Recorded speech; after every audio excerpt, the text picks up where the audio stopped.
Many years had passed. God had heard the Israelites calling out for help. He was concerned about them. Moses was tending the flocks of his father-in-law Jethro, and he was at Horeb, the holy mountain of God. There he saw a bush that was on fire, yet it did not burn up.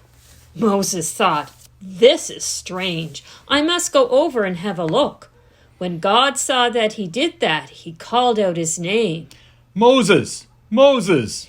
And Moses replied, "Here I am." God said, "Take off your sandals, because you are standing on holy ground. I am the God of your father, the God of Abraham, the God of Isaac, and the God of Jacob."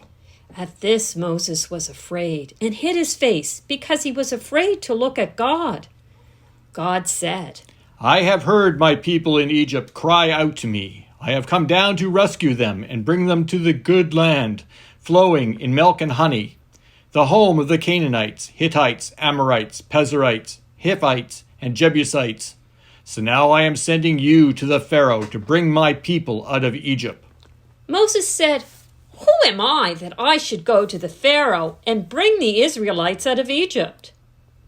God said, "This will be a sign for you, and when you have brought the people out of Egypt, you will worship me on this mountain."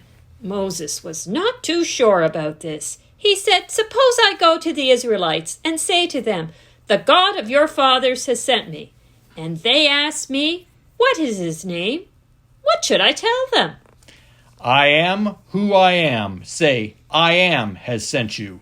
The Lord, the God of your fathers, the God of Abraham, the God of Isaac, and the God of Jacob has sent me to you.'" God told him, "After you speak to the leaders, go out to the desert for 3 days to offer sacrifices to me. I know the king of Egypt will not let you go unless a mighty hand compels him, so I will strike the Egyptians with wonder." Moses was still not convinced and kept arguing with God. "What if they do not believe me?" "Throw your staff to the ground."